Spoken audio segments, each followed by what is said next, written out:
Regardez une carte de l'Asie centrale, et un paradoxe saute immédiatement aux yeux. Voici une terre sans accès à la mer, cernée de toutes parts par des chaînes de montagnes parmi les plus hautes et les plus impitoyables du monde. Un pays que l'on imaginerait volontiers refermé sur lui-même, verrouillé par la seule force de son relief. Et pourtant, cette même terre a été pendant des millénaires le grand carrefour de la civilisation, le passage obligé entre la Perse, l'Inde, la Chine et les steppes d'Asie centrale.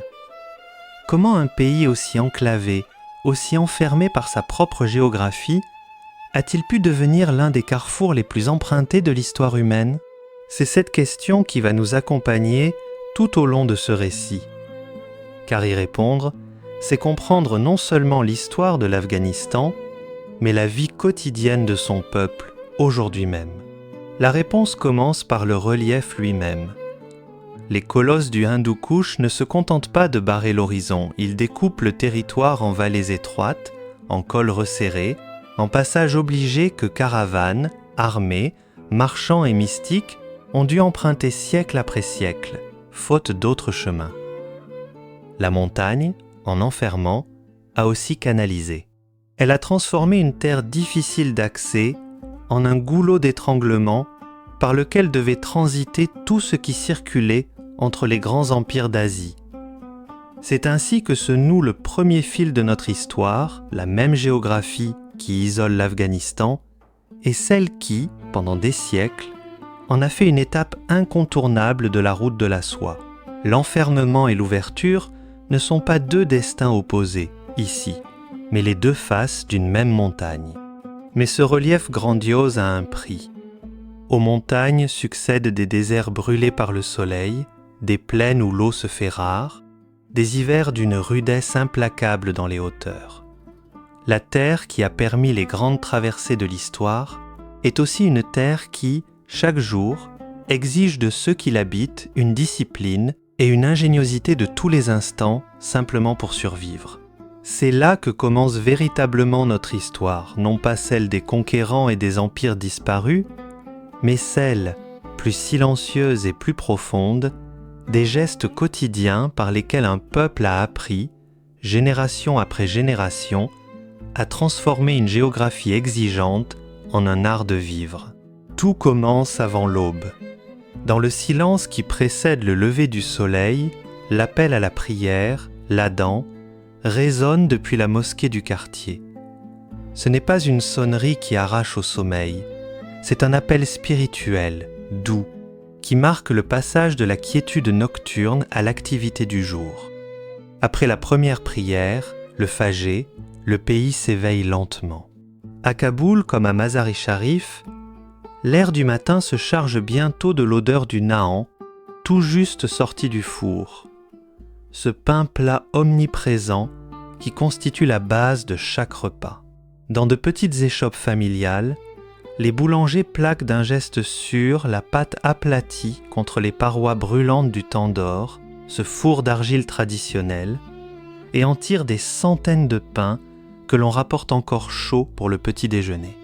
Dans les villages nichés au creux de vallée comme celle du Panchir, le jour commence autrement au meuglement du bétail, au bêlement des moutons, au premier geste du travail de la terre. Là, c'est le rythme des bêtes et des champs qui impose sa cadence. L'eau se puise à une source commune ou à un puits creusé à la main, une tâche qui revient souvent aux femmes et aux enfants du foyer. Et la première tasse de chai, de thé, reste un rituel précieux, un instant de recueillement silencieux avant que ne commence l'effort physique de la journée. Cette manière de vivre repose tout entière sur la famille. Le foyer, souvent multigénérationnel. Grands-parents, parents et enfants sous un même toit constituent le centre de la vie sociale et économique. Qu'il s'agisse de modestes constructions en pisé dans les campagnes ou d'habitations en béton dans les villes, la maison reste un sanctuaire. Derrière les murs de la cour, qui offrent intimité et espace de jeu protégés pour les enfants, se prépare le premier repas du jour, tandis que les enfants se préparent pour l'école. Cette routine matinale est un effort collectif, une chorégraphie silencieuse de tâches partagées qui resserre les liens familiaux. La grand-mère surveille les plus petits pendant que la mère prépare le petit déjeuner. Un fils aîné s'occupe de nourrir les bêtes de la famille. On peut se demander, en observant cette scène, si elle ne réveille pas chez certains le souvenir d'une cuisine familiale bruyante, celle des dimanches d'enfance où chacun avait sa tâche sans qu'on ait besoin de la lui rappeler. La vie, ici, avance à un rythme profondément humain, guidé par le respect de la tradition et une compréhension pragmatique des nécessités du jour. Ce rythme se lie avec le plus de clarté au bazar, cœur vibrant de chaque ville et de chaque village. Ce n'est pas un simple marché, c'est le système nerveux de la communauté, le lieu du commerce, des échanges sociaux, de la circulation des nouvelles.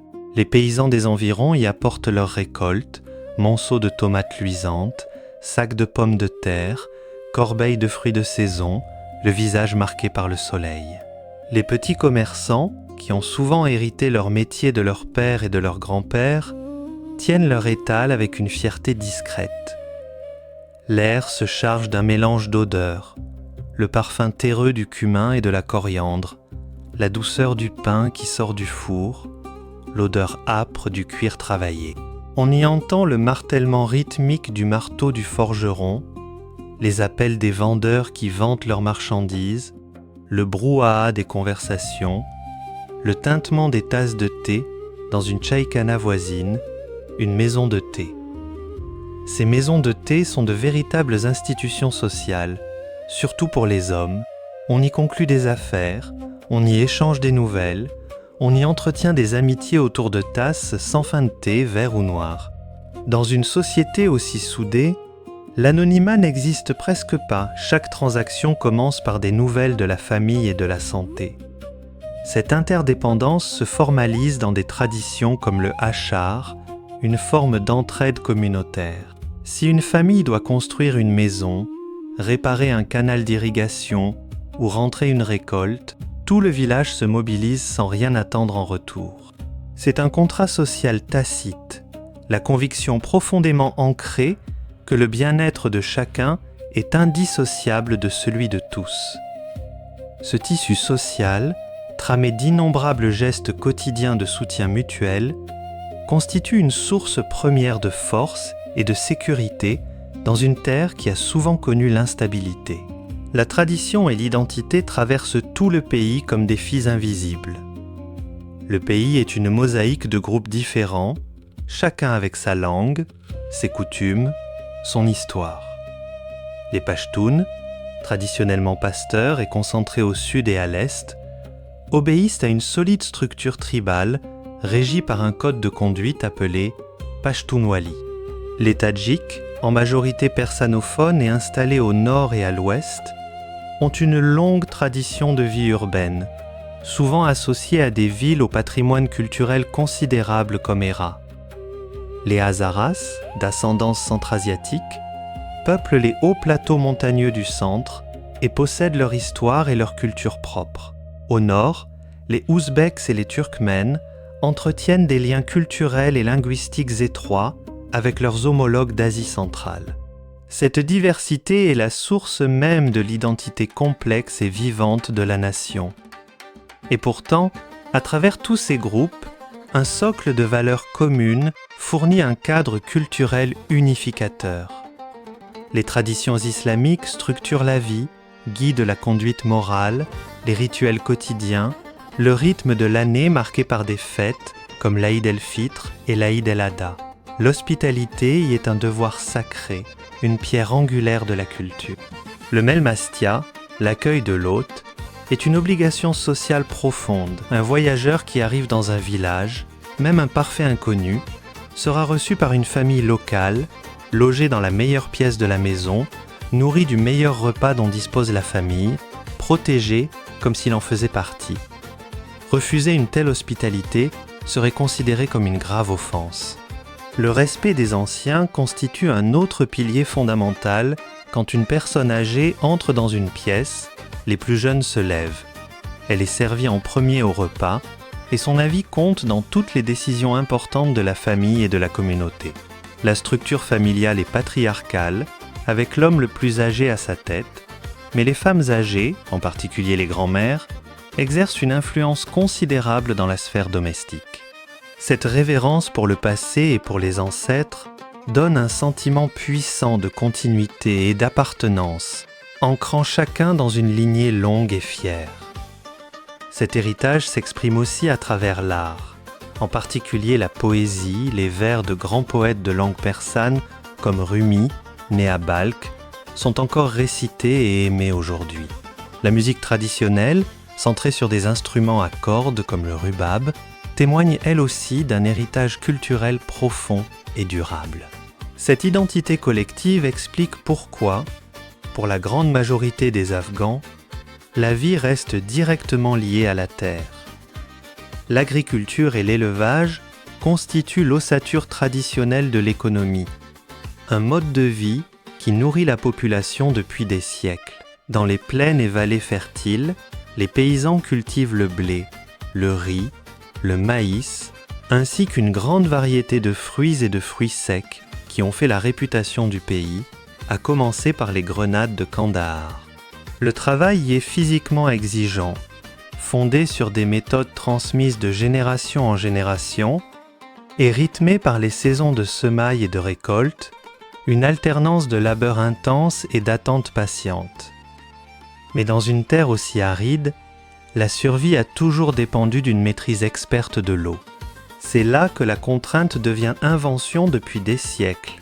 Les paysans afghans s'appuient sur d'anciens systèmes d'irrigation appelés carrés ou kanats, prouesses d'ingénierie souterraine, tunnels à très faible pente qui captent les nappes phréatiques au pied des montagnes et acheminent l'eau sur des kilomètres jusqu'aux champs en limitant l'évaporation. Entretenir ces réseaux est une responsabilité collective, une tâche vitale qui rappelle, une fois encore, à quel point la vie du village repose sur l'interdépendance de tous. Dans les vastes régions montagneuses, où l'agriculture n'est pas possible, c'est l'élevage qui organise l'existence des communautés nomades ou semi-nomades, comme les Kouchis, se déplacent avec leurs troupeaux de moutons et de chèvres, suivant d'anciennes routes migratoires à la recherche de pâturage. Leur vie témoigne d'une adaptation remarquable à un environnement redoutable. La preuve la plus visible que la contrainte géographique, ici, engendre l'ingéniosité plutôt que la résignation. Au-delà des champs, l'économie repose sur de petites entreprises et un secteur informel florissant. Une réponse directe à l'absence d'emploi salarié généralisé. La vie économique est le plus souvent une affaire de famille, où chacun contribue à la subsistance du foyer, et cette ingéniosité, cette capacité à tirer de la valeur d'un lopin de terre ou d'un savoir-faire transmis, est la clé de la survie. La cuisine afghane est le reflet direct de cette terre et de son histoire généreuse, savoureuse, pensée pour être partagée. Le naan, cuit dans le four de terre, accompagne chaque repas. Ce n'est pas seulement un aliment, c'est un ustensile que l'on utilise pour saisir ragoûts et autres plats. Le riz est l'ingrédient central des repas de fête comme du quotidien, et le kabouli palo, ce pilaf parfumé à l'agneau tendre, aux carottes et aux raisins secs, en est venu à symboliser l'hospitalité et l'art culinaire du pays tout entier, au point d'être considéré comme le plat national. Cette vie rurale, faite d'un savoir ancestral sur le climat, les nuages, les meilleurs pâturages et la gestion de l'eau, nourrit un sentiment puissant d'appartenance. Pour beaucoup d'Afghans, leur village, leur vallée, leur terre ancestrale est le centre du monde, une géographie presque sacrée où se conservent les histoires de leur famille et de leur peuple. La terre n'est pas une simple ressource à exploiter, c'est un héritage transmis par les ancêtres qui doit être préservé pour les générations à venir. De cette relation intime à la terre découle un autre pan de la vie afghane, le mouvement, lent et inégal, vers la modernité. Un réseau de routes, certaines récemment goudronnées, relie les principales villes et sert d'artère vitale au commerce et au déplacement. Un autobus décoré de couleurs vives ou un taxi collectif chargé de passagers fait partie intégrante du paysage, symbole du mouvement constant de gens en quête de travail, de visite à leur famille ou d'accès à des services. Le voyage y devient un microcosme de la société afghane, une expérience collective où l'on partage nourriture et conversation, où la musique résonne fort, où le véhicule s'arrête pour la prière, pour manger ou au point de contrôle. Ces trajets, longs et éprouvants, restent néanmoins un lien vital entre les régions disparates du pays. Mais dans les zones montagneuses les plus reculées, les infrastructures demeurent limitées, les déplacements dépendent de pistes non goudronnées, impraticables par mauvais temps, et le principal moyen de transport reste la marche ou l'âne. Ce contraste saisissant entre centres urbains en développement et campagnes isolées est l'une des caractéristiques les plus marquantes de l'Afghanistan contemporain. À Kaboul, on croise embouteillages et véhicules modernes.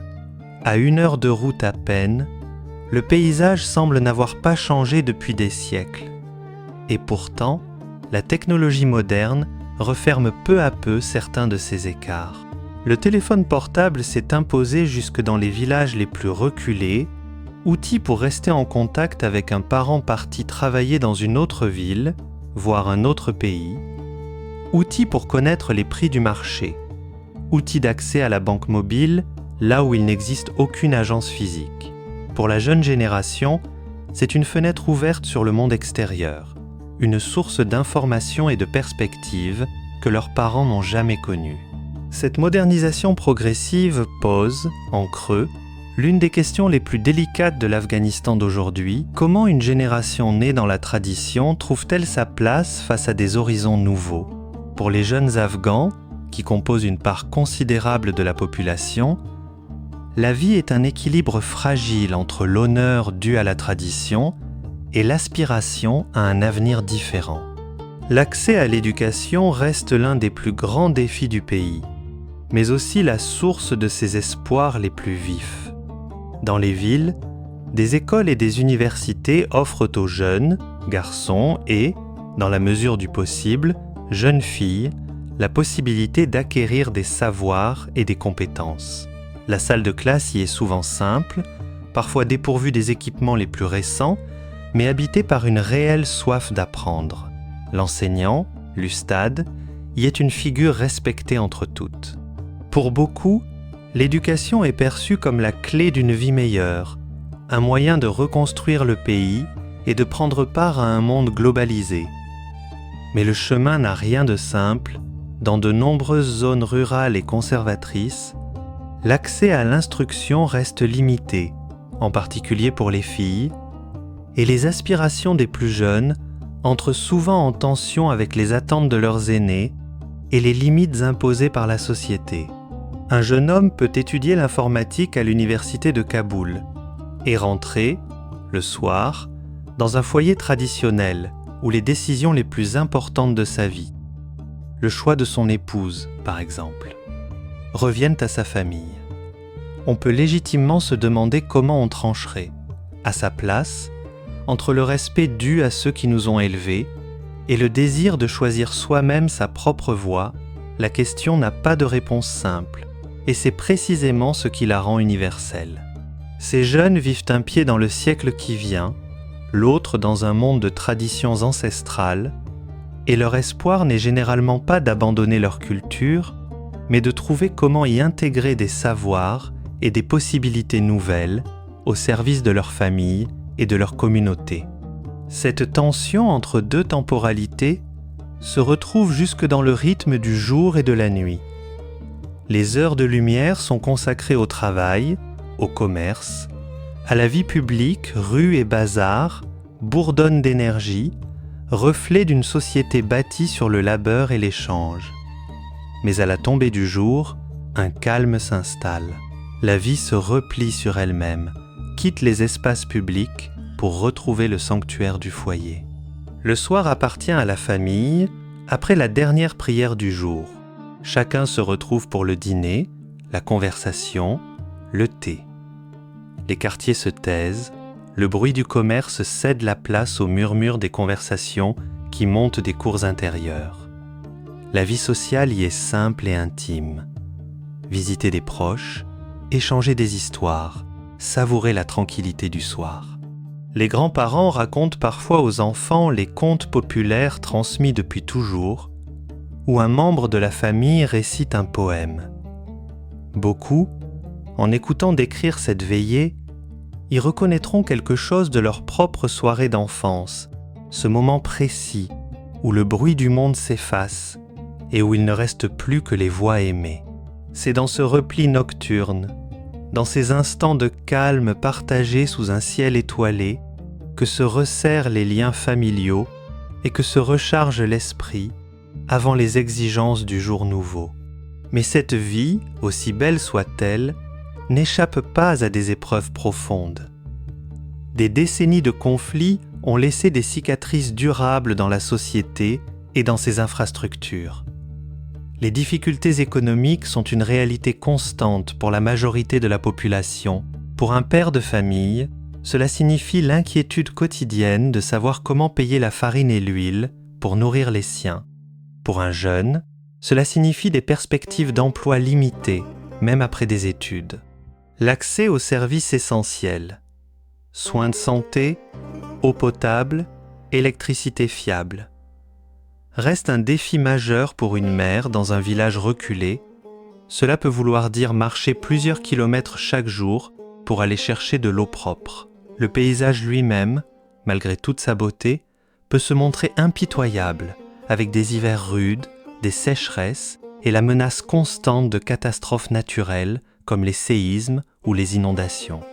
La situation sécuritaire pèse sur la vie quotidienne, colorant chaque projet, chaque décision.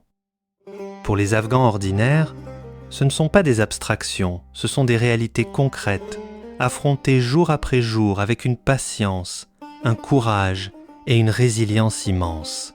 Et c'est précisément face à ces épreuves que se révèle, avec le plus de clarté, la force du caractère afghan, la capacité à saisir des moments de joie, à célébrer un mariage en musique et en danse, à accueillir un nouveau-né avec espoir, à garder une foi profonde face à l'incertitude. Cette lutte quotidienne pour faire vivre sa famille, éduquer ses enfants, bâtir une existence paisible, est un témoignage de la force inépuisable de l'esprit humain.